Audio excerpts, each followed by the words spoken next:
مبارک ہے اور ماہ رمضان مبارک کا مہینہ عنقریب ہم پر سایہ فگن ہونے والا ہے، تو حضرات محترم اس سے پہلے کیوں نہ ہم رمضان مبارک کے مہینے کی تیاری کر لیں۔ آج کا خطاب بھی اسی سلسلے کی کڑی ہوگی۔ گزشتہ جمعے کو میں نے آپ حضرات کے سامنے بندے کی محبت رب کے ساتھ کیسی ہونی چاہیے اور اس کے تقاضے، اس موضوع پر میں آپ حضرات کے سامنے خطاب کر چکا ہوں۔ آج کا جو موضوع جس کا ہم نے انتخاب کیا ہے وہ ہے توبہ۔ توبہ کی اہمیت اور اس کی فضیلت کیا ہے کہ اللہ تبارک و تعالیٰ توبہ کرنے والوں کو پسند فرماتا ہے اور ان سے خوش بھی ہوتا ہے، اس لیے کہ جب انسان توبہ کرتا ہے تو اس کی خطاؤں کو مٹا دیا جاتا ہے۔ اللہ تبارک و تعالیٰ نے خود ارشاد فرمایا ہے کہ توبہ کیسی ہونی چاہیے، اس کا معیار کیسا ہونا چاہیے۔ یہ معیار کسی اور کا بتایا ہوا نہیں ہے بلکہ خالق کائنات کا بیان کرتا ہے۔ تو اللہ نے ارشاد فرمایا یا ایھا الذین آمنو، اللہ نے ارشاد فرمایا اے ایمان والو، توبوا الی اللہ توبۃ نصوحا، اللہ کے حضور ایسی سچی توبہ کر لو تمہاری توبہ اگلوں کے لیے نصیحت ہو جائے۔ اللہ تبارک و تعالیٰ فرما رہا ہے کہ تم میرے حضور سچی توبہ کر لو، اور توبہ ایسی ہونی چاہیے کہ تمہاری وہ توبہ لوگوں کے لیے نصیحت بن جائے، لوگ مثالیں دیں کہ دیکھو یہ پہلے کیا کرتا تھا اور اب کیا کر رہا ہے۔ تو توبہ جو ہے انسان کو بدلتی ہے۔ تم جتنی بار بھی رب کی بارگاہ میں توبہ کرو گے اس امید کے ساتھ کہ خالق کائنات میری توبہ کو قبول فرمائے گا، تو یقین جانیے اللہ تبارک و تعالیٰ اپنے بندوں کی توبہ کو قبول فرماتا ہے۔ اور پھر ہوگا کیا؟ عَسَىٰ رَبُّكُمْ أَن يُكَفِّرَ عَنْكُمْ سَيِّئَاتِكُمْ، قریب ہے کہ تمہارا رب تمہاری برائیوں کو اتار دے۔ جب تم توبہ کر لو گے اب تمہارے گناہ جو ہے وہ انہیں اللہ تبارک و تعالیٰ اتار دے گا، معاف فرما دے گا، اور کیا کرے گا؟ يُدْخِلَكُمْ جَنَّاتٍ تَجْرِي مِن تَحْتِهَا الْأَنْهَارُ، اور تمہیں جنت کے اندر داخل فرمائے گا، باغات میں لے جائے گا۔ اب رب کی رحمت دیکھیے کہ بندے تو نے میری نافرمانی کی، مجھے ناراض کیا، گناہ کیا، اب گناہ کر کے تو نادم ہو گیا، تو نے میرے حضور جب سچی توبہ کر لی تو پھر میں تیرے گناہ بھی اتار دوں گا اور تجھے اپنے فضل سے جنت میں داخل بھی فرماؤں گا۔ ایک تو یہ مقام ہے۔ ایک مقام اللہ تبارک و تعالیٰ نے اور ارشاد فرمایا ہے، اس کا تعلق ہے 25 سپارے سے سورہ شورى ہے، اور یہ آیت نمبر جو ہے وہ 25 ہی ہے۔ کیا فرمایا؟ هو الذی یقبل التوبۃ عن عبادہ، اور وہی ہے جو اپنے بندوں کی توبہ کو قبول فرماتا ہے۔ اللہ کے سوا کوئی اور ہے وہی نہیں جو اپنے بندوں کی توبہ کو قبول فرمائے، اللہ ہی ہے۔ وہ کیا کرتا ہے؟ وَيَعْفُو عَنِ السَّيِّئَاتِ، اور تمہاری توبہ بھی قبول کرتا ہے، اس کے ساتھ ساتھ تمہارے گناہوں سے درگزر بھی کرتا ہے، گناہوں سے درگزر بھی۔ وَيَعْلَمُ مَا تَفْعَلُونَ، اور وہ جانتا ہے جو تم کرتے ہو۔ اب یہاں اللہ کی ایک صفات اور بیان ہو رہی ہے، اپنے فضل سے توبہ بھی قبول فرماتا ہے۔ پہلی آیت میں کیا تھا؟ تم توبہ کرو، اب کہا جا رہا ہے اللہ اپنے فضل سے تمہاری توبہ قبول فرماتا ہے، تم نے جو گناہ کر لیے اسے درگزر فرما دیتا ہے، حالانکہ وہ تمہارے عیبوں کو جانتا ہے۔ جو کچھ ہم کرتے تھے اس سے بے خبر نہیں ہے، اسے خبر ہے، تو اس کے باوجود بھی وہ ہمارے گناہوں کو بولیے معاف فرما دیتا ہے۔ حدیث کے اندر آتا ہے، عبداللہ بن مسعود رضی اللہ عنہ سے روایت ہے، ابن ماجہ کے اندر حدیث مبارکہ موجود ہے،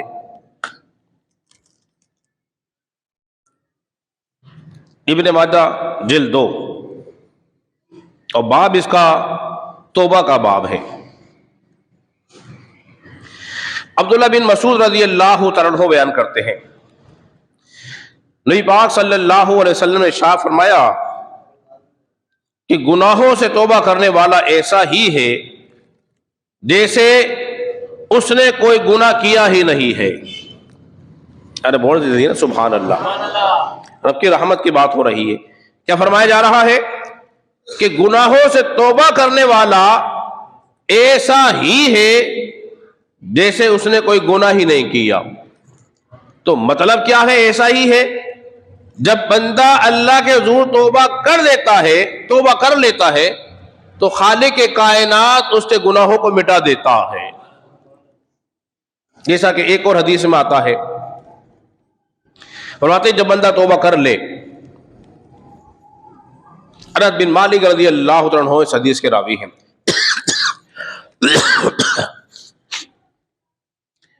جو فرشتے لکھنے والے ہوتے ہیں بندوں کے گناہوں بھی لکھتے ہیں، یہاں بندے نے توبہ کی اور وہ اللہ تبارک و تعالی ان فرشتوں سے اس کے گناہ کو بھلا دیتا ہے، فرشتہ ہی بھول جاتا ہے، بشرط ہے کہ سچی توبہ کرنے والا ہو۔ اور پھر اس کے ساتھ ساتھ وہ اس کے اعضاء، اس کے ہاتھ، اس کے پیر جس سے اس نے گناہ کیا تھا انہیں بھی بھلا دیتا ہے، جس زمین پر اس نے گناہ کیا تھا اس زمین سے نشانات مٹا دیتا ہے،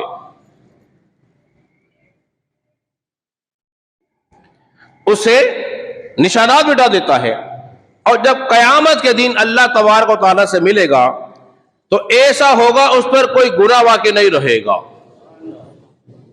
یہ رب کی رحمت دیکھیے، حالانکہ قیامت کا دن جب ہوگا انسان کے منہ پر مہر لگا دی جائے گی، اس کے ہاتھ بولیں گے، اس کے پیر بولیں گے، زمین گواہی دے گی، مگر یہاں بندہ اللہ تبارک و تعالیٰ فرما رہا ہے جب کوئی بندہ سچی توبہ کر لے گا اور میں اس کی توبہ کو قبول کر لوں گا، پھر یہ ہوگا اس کے گناہوں کو میں مٹا دوں گا، خطائیں معاف ہو جائیں گی، اور پھر ایسا ہو جائے گا جیسے اس پر کوئی گناہ بولیے ہے ہی نہیں ہے۔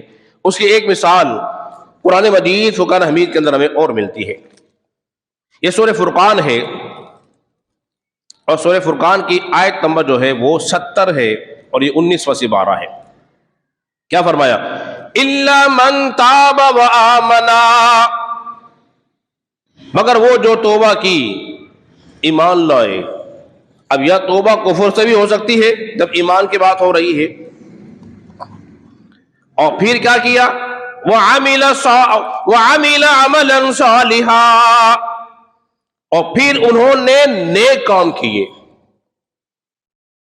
توبہ کی، ایمان لائے، یا وہ ایمان والے ہی توبہ کر لیں اپنے گناہوں سے، اور پھر اس کے بعد توبہ کرنے کے بعد وہ اپنے نیک اعمال سر انجام دیں اور نیک کام کر کر کے رب کو راضی کریں، بھلے کام کریں، پھر ہوگا کیا؟ خالق کائنات ارشاد فرماتا ہے فَأُولَئِكَ يُبَدِّلُ اللَّهُ سَيِّئَاتِهِمْ حَسَنَاتٍ، پھر اللہ تبارک و تعالیٰ ان کی بدیوں کو نیکیوں سے بدل دے گا۔ پھر ان کی نیکیوں کو کس سے بدل دے گا بولیے؟ نیکیوں سے بدل دے گا۔ اور خالق کائنات کمزور نہیں ہے، طاقتور ہے، بولیے کر سکتا ہے۔ اب اس کی ایک مثال آپ کے سامنے پیش کرتا ہوں، حالانکہ آپ نے بارہا اس بات کو سنا ہوگا، کس طرح کر دیتا ہے۔ ایک جھلک دیکھیے، فاروق اعظم ہے، جا رہے ہیں گشت کے لیے،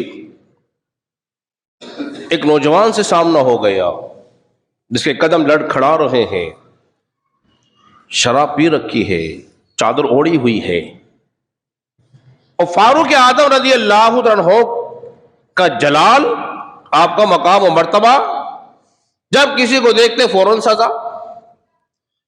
اس نوجوان نے دیکھا کہ فاروق اعظم آ گئے سامنے سے اور ہے نشے میں، بوتل چھپا رکھی ہے۔ آپ نے فوراً پوچھا، اے نوجوان کیا ہے تیرے ہاتھ میں، کیا چھپا رکھا ہے؟ اگر سچ بولے تو اسی وقت کیا ہوگا؟ بولیے سزا۔ اس نے اسی وقت دل ہی دل میں سچی توبہ کر لی، کہ لگائے اللہ آج مجھے فاروق اعظم کے جلال سے بچا لے، تیرے حضور میں سچی توبہ کرتا ہوں۔ یہاں اس نے توبہ کی دل ہی دل کے اندر، اے اللہ مجھے آج بچا لے، آج بچا لے مجھے اس سے۔ اور ڈرتے ڈرتے کہا کہ سرقہ ہے۔ کیا کہا؟ سرقہ ہے۔ تھا کیا؟ شراب۔ فرمایا اللہ دکھاؤ۔ اب جب دکھائی، خدا کی دیکھیے وہ سرکے کی بوتل جو تھی، وہ شراب کی جو بوتل تھی وہ سرکہ بن گئی تھی۔ شراب کی بوتل سرکہ بن گئی۔ اب خود سوچئے، جو رب کائنات شراب کو سرکے میں بدلنے پر قادر ہے، وہی خالق کائنات بندے کے گناہوں کو نیکیوں میں بدلنے پر بھی قادر ہے۔ اس کا ثبوت ہمیں قرآن سے مل رہا ہے۔ تو لہذا اپنی زندگی کو غفلت میں نہ گزارے، رمضان کے آنے سے پہلے پہلے سچی توبہ کر لیں، تاکہ اس توبہ کے بعد جب پھر رمضان کے اندر نیکیاں کریں گے، پھر نیکی کرنے کا لطف آ جائے گا۔ حضرات محترم، حدیث کے اندر آتا ہے، دیکھیے جب قیامت کا دن ہوگا، جب قیامت کا دن ہوگا، ایک آیت کریمہ اور، وَمَن تَابَ وَعَمِلَ صَالِحًا، جو توبہ کرے اور اچھے کام کرے، فَإِنَّهُ يَتُوبُ إِلَى اللَّهِ مَتَابًا، اور اللہ کی طرف رجوع لائے، رجوع کرنے والا ہو۔ اللہ کو بے حد پسند ہے اللہ کی طرف رجوع کرنے والا، اس کی طرف جھکنے والا، توبہ کر کے رب کی بارگاہ میں حاضر ہونے والا۔ اس آیت کے تحت مفسرین فرماتے ہیں، یہ بھی سورہ فرقان کی آیت نمبر 71 ہے، 19 سے 12 ہے، اللہ تبارک و تعالیٰ ایک بندے سے فرمائے گا، بندے ذرا اپنا نامہ مال پڑھ۔ اب نامہ مال پڑھنے کے لیے دیا جائے گا، اور اللہ اس کو یاد دلائے گا، تو نے فلاں وقت فلاں گناہ کیا تھا نا، چھوٹے چھوٹے بات۔ وہ کہے گا ہاں اللہ میں نے یہ کیا تھا، فلاں وقت پہ فلاں کام کیا تھا نا، تو وہ کہے گا ہاں اللہ میں نے کیا تھا۔ اب پڑھ بھی رہا ہے، لیکن ساتھ ساتھ اپنے بڑے بڑے جو اس کے گناہ تھے انہیں چھوڑ رہا ہے۔ کون سے گناہ پڑھ رہا ہے؟ چھوٹے چھوٹے والے، اور بڑے بڑے چھوڑ رہا ہے، حالانکہ وہاں کوئی اللہ سے چھوڑ سکتا نہیں، چھپا سکتا بھی نہیں ہے۔ اس کی گھبراہٹ کا عالم یہ ہوگا کہ نہ جانے کیا مجھے ساتھ سلوک کیا جائے گا۔ اللہ تبارک و تعالیٰ کی رحمت اس وقت جوش میں آئے گی، فرمائے گا بندے جو تو نے فلاں دن پر فلاں وقت پر جو گناہ کیا تھا، اس کے بدلے ہم نے تمہیں اپنے فضل سے ایک نیکی عطا فرمائی ہے۔ ارے بول دیجیے نا سبحان اللہ۔ اپنے فضل سے تمہیں ایک نیکی دی ہے۔ وہ خوش ہوگا، کہے گا اللہ ابھی تو میرے بڑے بڑے گناہ باقی ہیں۔ حضور علیہ السلام اس بات کو بیان کر کے اتنے خوش ہوتے ہیں کہ آپ کی ڈاڑھ مبارک نظر آتی ہے۔ یہ رب کی شان دیکھیے کہ اللہ تبارک و تعالیٰ چاہے گا تو اپنے بندوں کو معاف فرما دے، لیکن اس کی چاہت کیا ہے؟ اس کو عذاب دے کر خوشی نہیں ہوتی۔ یہ تو بندہ ہے جو خود عذاب چاہتا ہے، مطلب اللہ تبارک و تعالیٰ تو معاف فرمانا بڑا کریم رب ہے، وہ چاہتا ہے میرا بندہ آ جائے، اسے معاف فرما دو، آئے اور مجھ سے معافی مانگ لے۔ جب کوئی معافی مانگ لیتا ہے تو اللہ تبارک و تعالیٰ اس کو بولیے معاف فرما دیتا ہے۔ اس کی ایک اور مثال میں آپ حضرات کے سامنے پیش کرتا ہوں۔ نبی کریم صلی اللہ علیہ وسلم کے ایک صحابی ہے جن کا نام ہے ماعز من مالک، مسلم شریف حدیث مبارکہ۔ حضور کی بارگاہ میں حاضر ہوئے،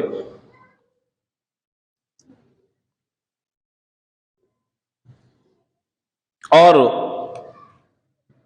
انہوں نے ان سے کوئی غلطی ہو گئی، زنا کر بیٹھے، اور حضور کی بارگاہ میں حاضر ہوئے۔ اب یہ 2-3 روایتیں ہیں، میں اس کا خلاصہ کر کے پھر اصل بات آپ کے سامنے بیان کرتا ہوں۔ عرض کیا آقا مجھ سے غلطی ہو گئی، فرمایا جاؤ یا رسول اللہ مجھے پاک کر دیجئے۔ آپ نے ادھر ادھر کیا، ایک بات میں آتا جانتا ہے تو کیا کہہ رہا ہے؟ کیا فرمایا؟ جانتا ہے تو کیا کہہ رہا ہے؟ ہاں یا رسول اللہ صلی اللہ علیہ وسلم مجھ سے زنا ہو گیا، مجھے پاک فرما دے، مجھے پاک کر دے، غلطی ہو بیٹھی، کر بیٹھا۔ جب وہ بار بار حضور سے نظر انداز کر رہے تھے، بار بار آتا جا رہا تھا، نبی پاک صلی اللہ علیہ وسلم نے پھر اس سے فرمایا جاؤ صحابہ سے لے جاؤ، اسے سنسار کر دو، کیونکہ اگر شادی شدہ زنا کرے تو سنسار، رجم کی سزا، اور اگر کوئی ویسے کو زنا کرے تو پھر 100 کوڑے، غیر شادی شدہ۔ اب اسے سنسار کیا جا رہا تھا۔ جب سنسار ہو گیا، حضور نے اس کی نماز جنازہ پڑھائی۔ بعض صحابہ نے اب ایک بات کرنی شروع کر دی، کہنے لگے دیکھو اللہ نے اس کا پردہ رکھا تھا، اس نے خود ہی اپنا پردہ ہٹا دیا، پردہ چاک کر دیا اور آ گیا حضور کی بارگاہ میں، یہ کوئی عقل مندی کی بات تھی؟ جب چھپا رکھا تھا چھپا رہتا، اللہ سے معافی مانگ لیتا۔ اس قسم کی جب باتیں کرنی شروع کی نا، نبی پاک صلی اللہ علیہ وسلم نے پھر ارشاد فرمایا، آپ نے ارشاد فرمایا میرے صحابہ بھی سنو، میرے مائد بن مالک نے اللہ کی بارگاہ میں ایسی سچی توبہ کی ہے، اگر اس کی توبہ کو ساری امت پر تقسیم کر دیا جائے نا تو اس کی توبہ سب کے لیے کافی ہو جائے گی۔ کیا فرمایا؟ اس نے ایسی توبہ کی ہے، اگر اس کی توبہ سب میں تقسیم کر دی جائے سب کے لیے کافی ہو جائے گی، کیونکہ پاک ہو جاتا ہے۔ تو انہوں نے اللہ کے حضور معافی مانگ کر خود کو پاک کر لیا، اس لیے فرمایا جا رہا ہے تم سچی توبہ کر لو۔ میرے کریم آقا نے ایک حدیث میں ارشاد فرمایا کہ جانتے ہو سب سے بہترین نام اعمال کون سا ہے؟ اب نام اعمال بتاتے کون سا ہے؟ فرمایا ان میں سب سے بہترین نام اعمال جانتے وہ ہے جس کے اندر کثرت سے استغفار ہو۔ کیا ہو؟ استغفار ہو۔ اور ہم نے استغفار کرنا چھوڑ دیا، اپنے زندگی کا معمول بنائیں، کم از کم 3 تسبیح استغفار کی ہونی چاہیے۔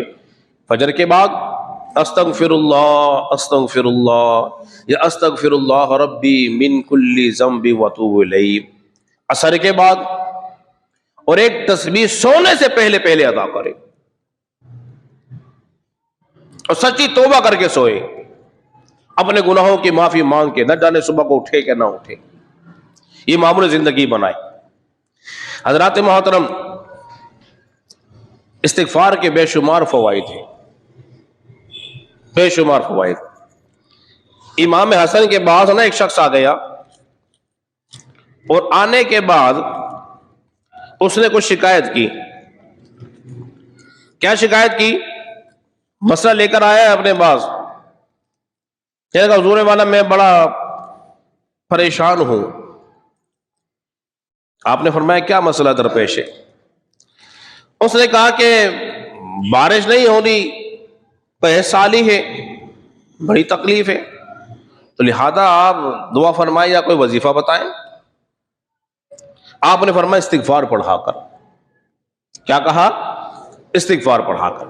وہ شخص چلا گیا، ایک شخص اور آ گیا اور حاضر ہو کے کہنے لگا اے حضور والا، بڑی تنگ دستی ہے،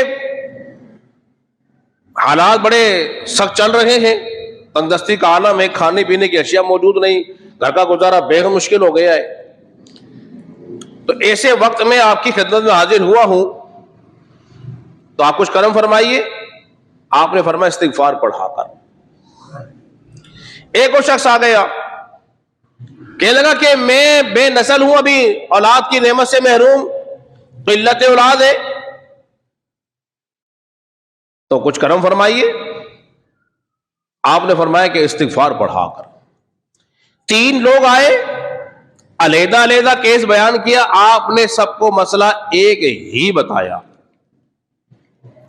کسی نے پوچھا جو خادم موجود تھا حضور والا, وہ تو 3 علیحدہ کنڈیشن تھی, کوئی تنگ دست حارث کی تنگی تھی, کسی یا بارش کا مسئلہ تھا, کسی یا اولاد کا مسئلہ تھا, کوئی بے روزگار تھا. تو آپ نے فرمایا کہ یہ سب کو ایک ہی مسئلہ. تو آپ نے فرمایا ہاں, سب کے لیے ایک ہی حل بیان کیا ہے. ارے بول دیے نا زور سے سبحان اللہ. سب کے لیے ایک ہی حل. پھر آپ نے کیا پڑھا؟ آپ نے فرمایا فَقُلْتُ اسْتَغْفِرُوا رَبَّكُمْ إِنَّهُ كَانَ غَفَّارًا. تم اللہ کے حضور سچی توبہ کر لو, بے شک اللہ تبارک و تعالیٰ بڑا معاف فرمانے والا ہے. یہ آپ نے ارشاد فرمایا کہ تم اللہ کے حضور توبہ کرو. پہلے توبہ کی اہمیت بیان کی.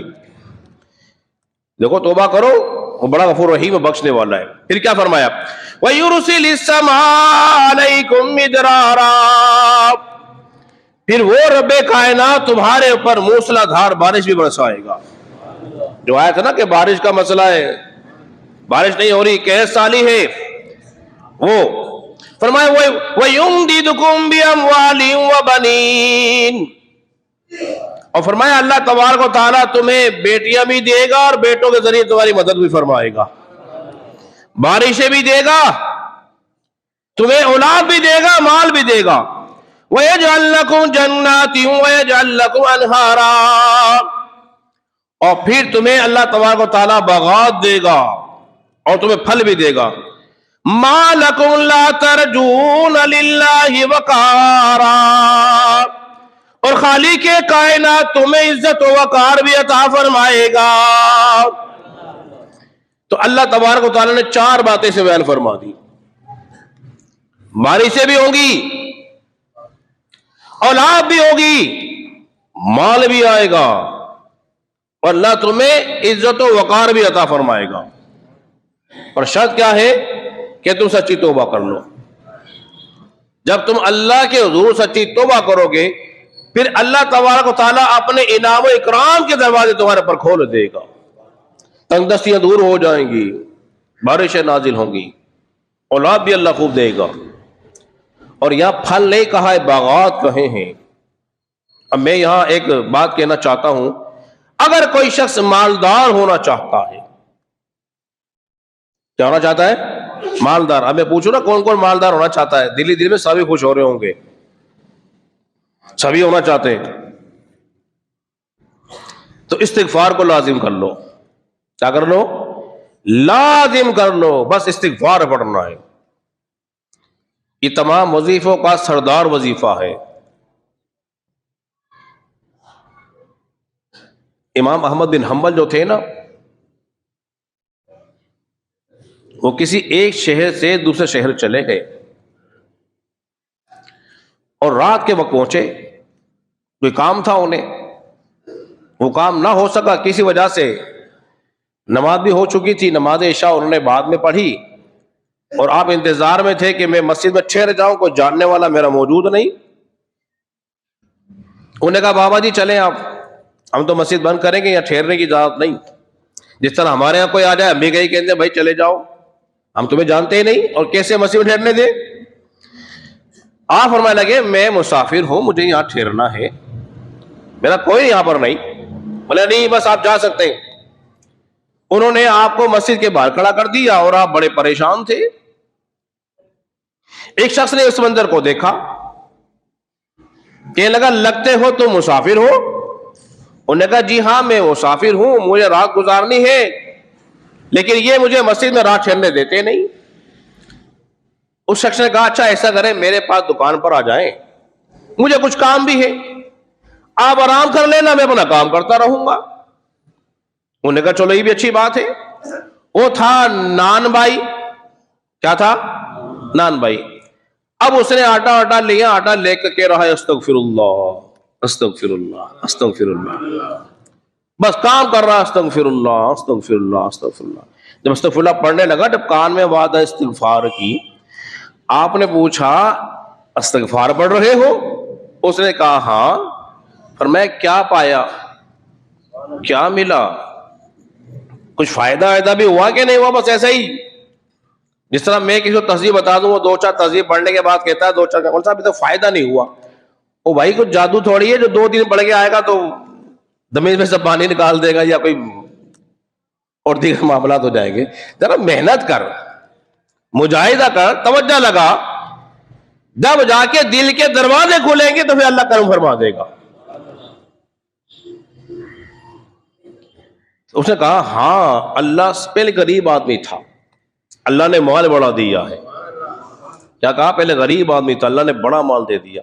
جو دعا کی ہے اللہ نے قبول فرما لی ہے, جو مانگا اللہ نے عطا کر دیا ہے.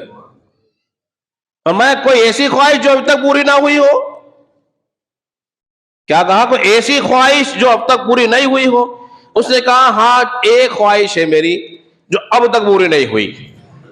اب ذرا غور کریں, خواہش, ہماری خواہشات ہیں, ایک کے بعد ایک کرنا, ایک کے بعد یہ کرنا, ایک کے بعد یہ کرنا ہے. اور میں ہمیشہ اپنے دوست احباب کو کہتا ہوں, بڑے بڑے بادشاہوں کی خواہشیں پوری نہیں ہوتی, دنیا سے چلے جاتے ہیں.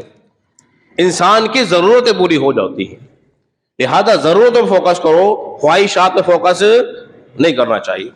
آپ نے پوچھا بھائی بتا کوئی ایسی خواہش جو اب تک پوری نہیں ہوئی ہو؟ انہوں نے کہا ایک خواہش ہے, چند دن سے خیال آ رہا ہے, اے اللہ سنا ہے کہ امام احمد بن حنبل بڑا کوئی نیک آدمی ہے.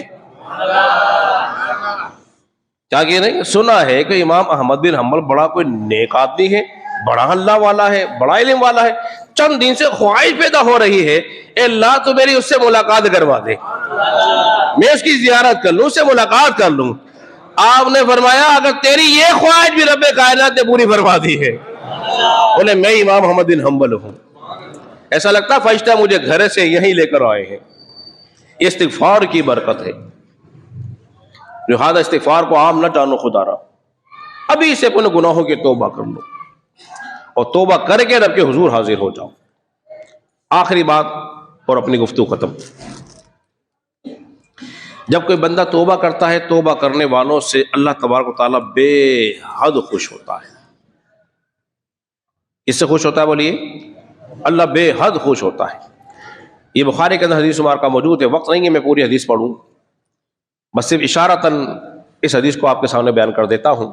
جس کے پاس سواری ہو, سواری پہ کھانے پینے کا سامان ہو, اس کی حیات زندگی اس سواری پہ موجود ہو, سونے جنگل میں وہ جا رہا ہو, سواری کو باندھ دے, کچھ دیر کی استراحت کرنے کے لیے لیٹ جائے, آنکھ کھلے, سواری غائب, بتاؤ اس کی حالت کیا ہوگی؟